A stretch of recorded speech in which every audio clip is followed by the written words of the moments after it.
hate onion rings? Yeah, you've mentioned that in chat about 175 times in the last, I would say 30 minutes. At least that's the only ones that I've noticed. It's possible that there were some there before I saw it, I suppose. It's okay if you hate onion rings. It's just, I mean, how many times can we go through this discourse, right? That's what I said about the grocery store 10 years ago. Well, the grocery store bits, they've been kind of supplanted by the Costco bits now. Costco bit is great because it's kind of like grocery store meets traffic. It's the most accurate description of Costco ever.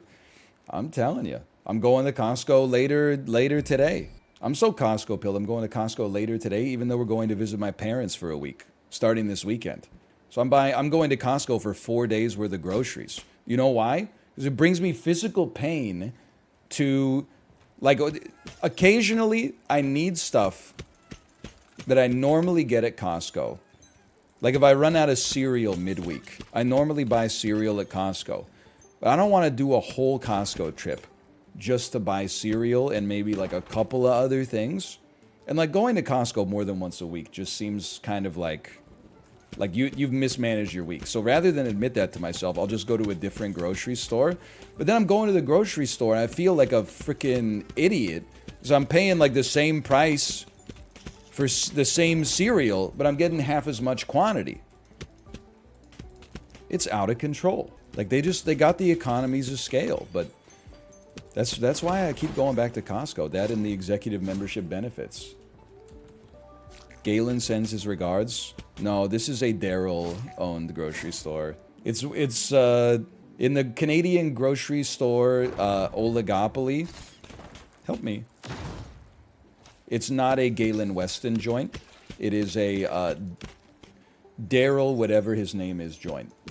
Which is, I always say this, I laugh every time. I've been watching the Canucks games for, I don't know, 8-9 years or something like that. They had the Save on Foods score and win challenge. If any Canucks player scores 4 goals in one game, somebody out there wins $1 million. First couple of seasons, I was like, dude, that's pretty generous. Has not happened. In 9 years, it has not happened. I'm sure they're also paying money for the promotion. I'm sure it's not just like, hey, run our ads for our grocery store, and then if someone scores 4 goals, we'll give away $1 million. But like, is some of the greatest return on investment for like opportunity costs that's ever existed in marketing, I think. I think Line was 1 away and they sat him for most of the third. Daryl sends his regards. The other thing that drives me crazy about that is like, $1 million makes a huge difference in an individual's life, but it's nothing to Daryl, dude. It's nothing. Probably spends that in like yacht mooring fees like once a month. You should give away $1 billion. Line's not on the Canucks. Okay, I know you think you just discovered something crazy. You're going to start posting with like Jamie Saleh on Twitter. I'm telling you, I believe that all Western Canadian teams have a similar promotion, okay? So Line was on the Winnipeg Jets for a while. I try not to bring it up because it's a sore spot for mouth. Or maybe it's not because I feel like... what's the guy's name that they got for him? Pierre-Luc Dubois. I feel like Pierre-Luc Dubois has been okay, but...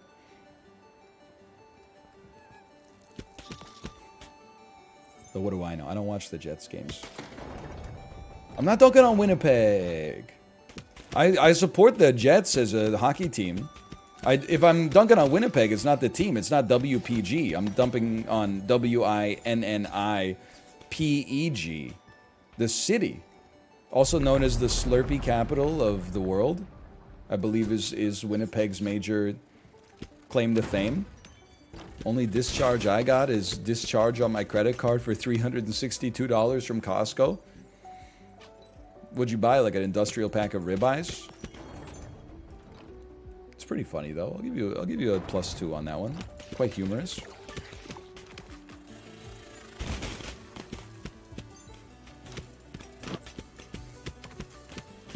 Still not enough to break even on the savings? Bro, you never break even on the savings. How would that, then they'd be paying you to shop at the store. Like, how does that even, that's an unrealistic standard to hold a corporation to. That you're going to save more money on the shopping at the store than you're going to spend at the store. Doesn't make any sense. Hey, honey, wake up. Costco's doing their money sale today. You can buy $100 for $70 today. Come on in. Don't they literally do that, though? Well, you can do it with gift cards, but it's not the same as money.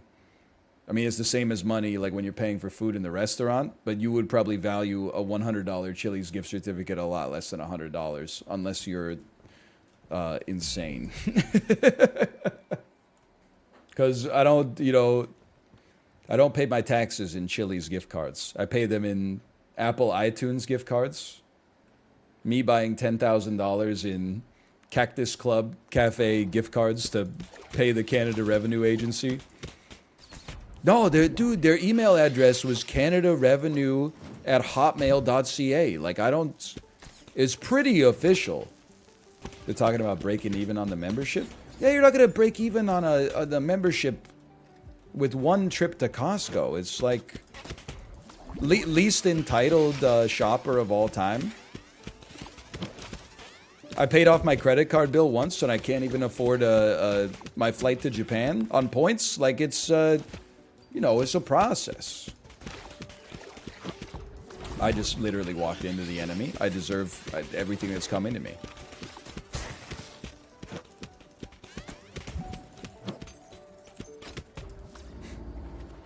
Son of a...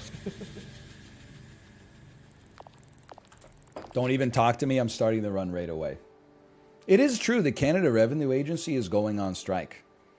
First, I saw that they were going on strike, and then I saw that there was a,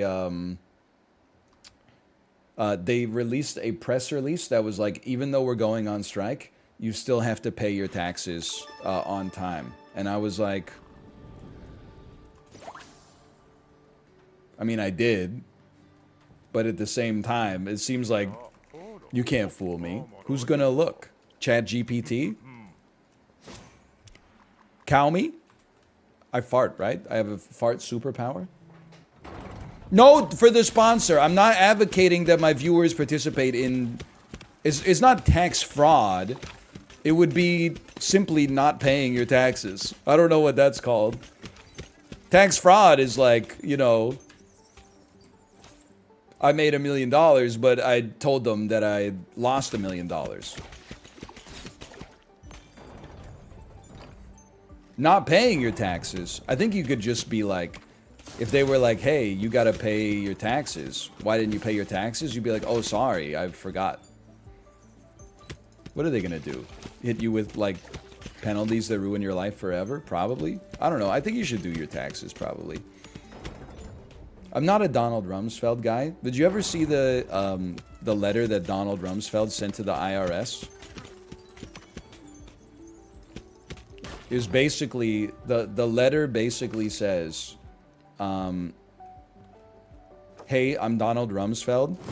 I've signed and given you my tax return and paid the amount listed, even though I have no confidence that the numbers here are right.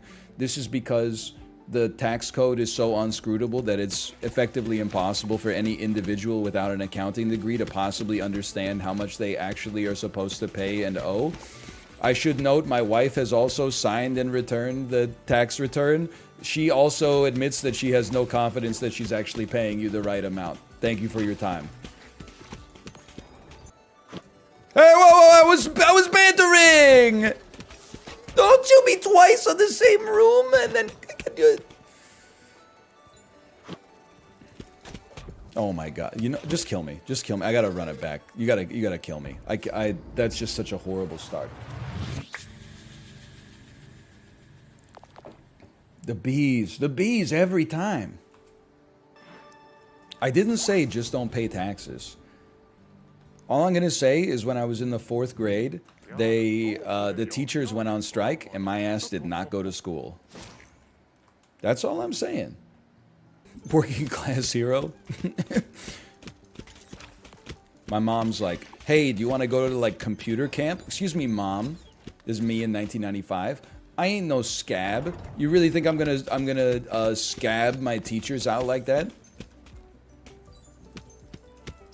I think you'll find that I'll be going to Grandma and Grandpa's house and going outside and practicing my softball pitching 6 hours a day by underhand windmilling it into that 45-degree net that then bounces it back at you. That's my 4th grade.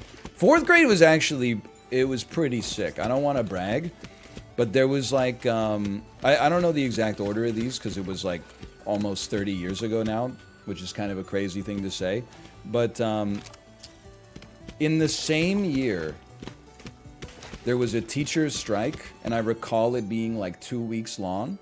And then also, there's a very famous Ontario and Quebec weather event called Ice Storm 97, which was all basically like the entire, both provinces completely froze over and mostly lost power for like between 1 week and a month. And that also meant that schools were closed forever. Maybe that's why I don't understand like what the subject and the predicate of a sentence are. Because like I'm pretty sure in 4th grade I went to school for like, I don't even know, like 2 months? Something like that. There's other gaps in my knowledge though. I remember my my math teacher in 10th grade, or maybe it was 11th grade, but he went on paternity leave for like a month, and we had the same substitute teacher for a month, which makes sense. So there was some continuity. But I think like maybe my teacher was really swamped, so we didn't really give him like a lot of lesson planning. So we did the same lesson on foil every single day for a month, and like the same pages out of the workbook. You know, foil, when you have an expression that has 2 bracketed expressions, so you multiply first by outside, by inside, by et cetera, et cetera. We did that for like a month straight. And every day we would go to class and be like, what are we learning about today? And he'd be like, oh, we're going to do some more work on foil and factoring. And we'd be like, oh my God. Increased superpower ammo. Okay. Actually, now that I think about it, I had a lot of situations like that. In 10th grade in Ontario, you had to take half a semester of careers class. You know, which is a great idea. I mean, like a lot of things, I think it's a great idea in practice to actually give like some practical knowledge of like where you might want to go with your life. But mostly they were just like, hey, if your average is like over 80, you should probably go to university. And if your average is under 80, you should get into like a lucrative trade. Listen, anyway, this is neither here nor there. Regardless, my teacher was like 85 years old, and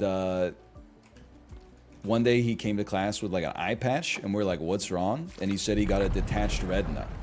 And then the next day he did not come to class, and the substitute teacher was like, yeah, your teacher's going to be out of commission for a month. And the half semester classes are only like 6 weeks long. So all we did for like the rest of the month was watch these like training videos for jobs that the videos were filmed in like the 1970s. You know, like when you get a job and they're like sit in this room and they wheel out the middle school VHS and TV, and then they like put it in a tape that's, you know, like some dude getting flattened by a forklift. We watched probably like 100 of those. I feel like every Canadian around my age is insulated a little bit from the horrors of workplace safety videos because of all those ads that aired on Canadian TV. That it would start and it would just be like a normal commercial for like, you know, anti-diarrhea medicine or something like that. And then a woman carrying a boiling pot of oil would slip on something and pour all the oil on her face and just start screaming. You haven't lived until you've gone to see, you know, like Spider-Man 2 at the movie theater, and then there's an ad for like a Nissan Pathfinder, and then 3 seconds later it's like, hey, I just got this job and I'm helping to support my family. I don't know that 5 seconds from now my head's gonna get stuck in the trash compactor and save me, save me.